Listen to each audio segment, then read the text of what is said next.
সকালবেলা সব কাজ কমপ্লিট হয়ে যাওয়ার পরে সমুকে যদি আমি ফাঁকা পাই এইরকমভাবে ওর পেছনে না লাগলে আমার ভালো লাগে না। হয়তো কোনো জিনিস নিয়ে বা ফোন নিয়ে, আজকে হচ্ছে জামা নিয়ে, তো এরকমই করে। এর আগের ভিডিওতে দেখেছো সকালবেলায় আমি ওর পেছনে একটু লেগে নিই, আমার বেশ ভালো লাগে। আর এটা প্রায়ই হয়, আমার পেছনে তো আরও লাগে না, তাই জন্য আমি ওর পেছনে একটু লেগে নিই।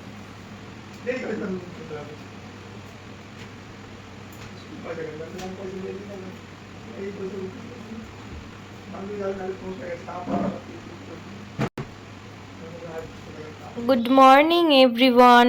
এখন বাজে সকাল 6টা, আর আমি ঘুম থেকে উঠেই তোমাদেরকে দেখাতে চলে এসেছি নতুন টব, আর তার মধ্যে পোতা কিছু লোকাল গাছ। যদিও বা এগুলোতে পোতা হয়নি এখনো, তো আস্তে আস্তে পুঁতবো। আর এই সময়টা পুঁতলে সবার কাছে শুনেছি শিকড় বেরিয়ে সেটা গাছে পরিণত হবে। অ্যাকচুয়ালি আমাদের ওপরে তো অনেক জায়গা, কিন্তু আমি ওপরে উঠতে পারবো না বলে আমার তো পসিবল না ওটা, সেই জন্য আমি নিচে কতগুলো টব খুঁজে মানে কিনেছি।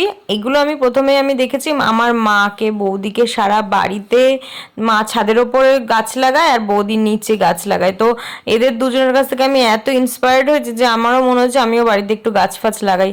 যদিও বা টব তো কিনে রেখে দিয়েছি, লোকাল গাছ যেগুলো নাকি আমি ডাল ভেঙে ভেঙে আমাকে দিয়েছে, যে সেগুলো আমি প্ল্যান্ট করেছি, সেগুলো যদি না হয়ে থাকে তাহলে আমি গাছটাই কিনবো। মানে যে আমার যেগুলো যেগুলো দরকার, আমার বিশেষ করে আমার ফুল গাছটা দরকার, আমার খুব ভালো লাগে বাড়ির মধ্যে ফুল গাছ। তো এতদিন মনে হয়নি, যখনই দেখেছি বাপের বাড়িতে গিয়ে মা আর বৌদির এরকম কারুকার্য, তখন আমার মনে হচ্ছে কেন আমিও পারবো না, কেন আমার বাড়িতে হবে না। তো টব কিনেছি বহুদিন আগে, আর তারপরেও মাটি পুঁতেছি তারও আরও কদিন পরে। মানে টোটাল মিলিয়ে আমার টবের মধ্যে মাটি ভরতে, মাটি নিয়ে আসা, সব কিছু মিলিয়ে 1 মাসের বেশি হয়ে গেছে। তারপরে আমি টবে মাটি ফেলেছি। তাই দেন আমি ওই পাশের বাড়ি থেকে, মানে শুনুর যে আন্টি, তাকে বলেছি আন্টি তোমার বাড়িতে তো অনেক গাছ আছে, তা আমাকে কিছু ডাল দিও। তো ডাল দিয়েছে, এবার দেখা যাক হয় কিনা। আমি তো জল দিচ্ছি, তার মধ্যে ডাল লাগানোর পরপরই বৃষ্টিটা থেমে গেছে। তো জানি না কি হবে, নিম্নচাপ তো ছিল, বর্ষা তো নয়। তোমাদেরকে বলি, সকাল সকাল ঘুম থেকে উঠে আমি এই রান্নাঘরে কি করছি। 6টার সময় যে দেখালাম বাইরেটা, ওটা তো দেখলি। তারপরে এখন চলে আসলাম রান্নাঘরে সমুর জন্য রান্না করতে। কি রান্না করছি? চাউমিন। সকালবেলা ওর টিফিন আমার একদিকে ভালোই হয়, ওকে টিফিনটা দিলে। ও তো বাইরে 30-40 টাকা জিনিস কিনে খায়। তো প্রথমে ওর সাথে আমার কথা হয়, তুমি আমাকে 10 টাকা দেবে, আমি তোমাকে রেগুলার সকালে রান্না করে দেবো।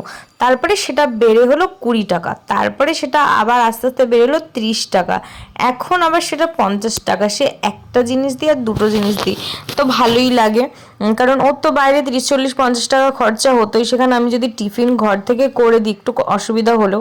মাঝে না আমি জানি না কি হয়, সকালবেলা তাড়াতাড়ি ঘুম থেকে উঠে কোনো সময় 4:30-5টা, এখন আবার একটু দেখি 6টার সময় ঘুম ভাঙছে। আবার কিছুদিন পরে আবার মানে বিছানা থেকে উঠতে ইচ্ছে করে না, কাজ করতে ইচ্ছে করে না, জানি না কেন এটা হয়। আর আবার মাঝে কি হয়, কোনো সময় 4:30টার সময় ঘুম থেকে 5টার সময় ঘুম থেকে উঠে সারাদিন সব কাজ কমপ্লিট হয়ে যায়। তো যাই হোক, আমি জানি না, এরকম মাঝে মাঝে আমার সাথে হয় না, সবার সাথে হয়। আমার কন্টিনিউয়াসলি কোনো দিনও একদম একই টাইম ধরে কাজকর্ম কিছু কোনো দিনও করতে পারিনি, হয়ও না। তো সকালবেলা খুনসুটিটা কমপ্লিট করে তারপরে আমি কাজ শুরু করে দিয়েছি। তোমাদেরকে পুরো কাজটা হয়তো দেখানো হয়নি, নেক্সট পার্ট আবার আসবে। তোমরা অবশ্যই আমার প্রোফাইলে বা আমার পেজে চোখ রাখো। চলো আজকের জন্য টাটা।